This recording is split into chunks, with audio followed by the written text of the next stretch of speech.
আসসালামু আলাইকুম, সবাই কেমন আছেন? আলহামদুলিল্লাহ, আশা করি সবাই ভালো আছেন। আজকে লাম্পি ভাইরাস যে সম্বন্ধে মানে কোনো কথাবার্তা বলবো, যে লাম্পি ভাইরাস যদি আপনার গরুতে আক্রান্ত করে তাহলে আপনার করণীয় কী।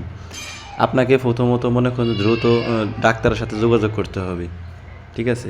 2 নম্বরের কথা, ওইটার ভালো দিক খেয়াল রাখতে, ওটা কী খায় না খায়। লাম্পি ভাইরাস যখন ওঠে গায়ে তখন কিন্তু কোনো খাবার খাইতে পারে না, এটা সবাই জানে। কারণ মুখ পুরা জ্বরে ভইরা যায় বা কোনো খাবারই খাইতে পারে না, গরু শুধু মনে করেন শুয়ে শুয়ে থাকবে।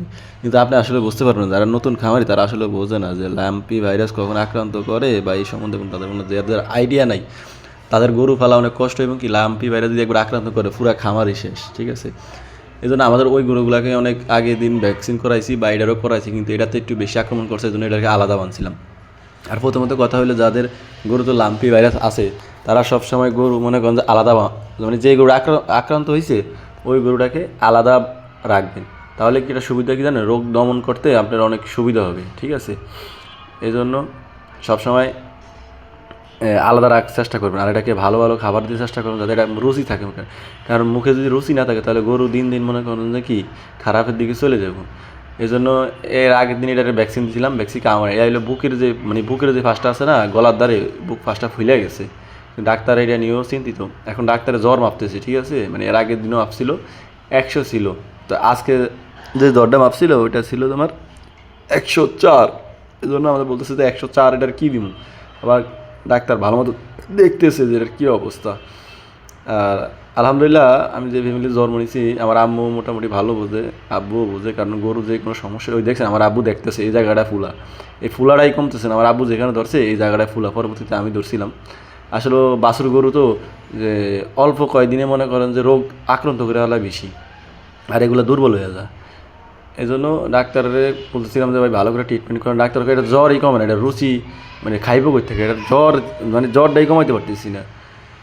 সেই জন্য যাই হোক, অনেক চেষ্টা করে মনে করেন যে জ্বর মাফা শেষ, এখন গরু ইঞ্জেকশন দেওয়ার পালা, ঠিক আছে? আর আমাদের গরুগুলো এমনই মানে ডাক্তার পরিচিত, ডাক্তার দেখলে মনে করেন যে লাফালাফি করে। আর খামারে 20টা গরু থাকলে একটা গরু একটু লাফালাফি করবে, এটা স্বাভাবিক। তবে এই বাছুর গরুগুলা বেশি লাফালাফি করে, দেখেন এটা যখন ইঞ্জেকশন দিতে যায় এর অবস্থা কি। আমি এটা চোখ ধরে রাখছি, ডাক্তার বলতেছে আমার এই দেখছেন কী পরিমাণ লাফালাফি যে করতেছি রে ভাই।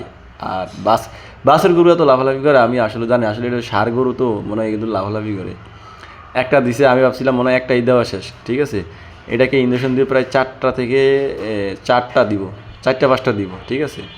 জ্বরের একটা দেয়, ক্যালসিয়ামের একটা দেয়, দুর্বল ওষুধ মানে একটা গরু যখন 4টা ইঞ্জেকশন দেয় তখন এটা মনে করেন যে এমনিতেই কি নার্ভাস হয়ে যায়। তা আমি প্রথমে ধরছিলাম, একটা দিছে, পরবর্তীতে আবার দিব। তবে আমার মূলত কথা হইলো আসলে এগুলা ভিডিও করার মাধ্যমে মানুষে জানুক, আপনারা বোঝেন যে লাম্পি ভাইরাস হইলে খুব দ্রুত চিকিৎসকের পরামর্শ নিতে হবে, বা চিকিৎসক কোনে আছে তারা খুঁজা বাসায় নিয়ে আসতে হবে। কারণ আপনার এখানে লাখ লাখ টাকা ইনভেস্ট করা আছে, আপনি হেলামিতে যদি আপনার মনে করেন যে গরুগুলো নষ্ট হয়ে যায় বা ভাইরাসে আক্রান্ত হয়ে যায়, আপনার ফ্যামিলি একজন যদি আপনার আক্রান্ত হয় তাহলে কেমন লাগে। এজন্য খুব দ্রুত চিকিৎসকের পরামর্শ নেবেন এবং গরুর ট্রিটমেন্ট করবেন। গরু নিয়ে কোনো হেলামেলা নাই, ঠিক আছে? এই যে ওষুধ দিয়ে আসছে, আর যে ভ্যাকসিনটা নিয়ে আসছে ভ্যাকসিনটা আসলে ফ্রিজে রাখতে হয়, ঠিক আছে? এই জন্য ভ্যাকসিনটা আবার একটু করবো, ফ্রিজ থেকে আইনা ভ্যাকসিন আবার দিলাম আমার আম্মায়। তো 2টা দেওয়া শেষ, ঠিক আছে? কারণ গরুটা একবার নরম হয়ে গেছে, গরুটার সামনে ক্যামেরা নিতে পারি না, কারণ যারি দিয়ে ক্যামেরা ধরেছে সে সামনে যাইতে পারতেছে না। এই জন্য গরুটা কিন্তু অনেক নরম হয়ে গেছে, ঠিক আছে? দেখেন কত নরম হয়ে গেছে, মানে 4 দিন বা 3 দিন খাবারই খাইতে পারতেছে না, এটার এমন একটা অবস্থা হয়েছে। আশা করি আল্লাহর কাছে যাতে আল্লাহ খুব দ্রুত সুস্থ করে, এই দোয়া করি যাতে কোনো খারাপ সংবাদ না পাইতে মন চায়। এই জন্য আল্লাহর কাছে দোয়া করি যাতে আমার গরুরা খুব দ্রুত সুস্থ হয়, এবং আপনারাও দোয়া করবেন। এবং আপনাদের গরুর জন্য আমি দোয়া করি যাতে সবাই যে যে গরু ফালে বা সবার খামারের যেন সুস্থ সফল থাকে সবাই, ঠিক আছে? কারণ খাবার যদি সুখে থাকে তাহলে আপনি আমি সুখে থাকবো। আর যদি খামারে গরু অসুস্থ রোগ বালাই থাকে তাহলে তার মনও খারাপ থাকে, সবই খারাপ থাকে।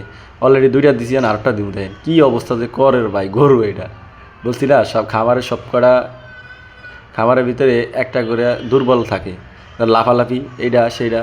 তবে আলহামদুলিল্লাহ আমাদের ডাক্তার কিন্তু অনেক এক্সপার্ট, দেখছেন? মানে ধরার সাথে সাথে ইঞ্জেকশন গো।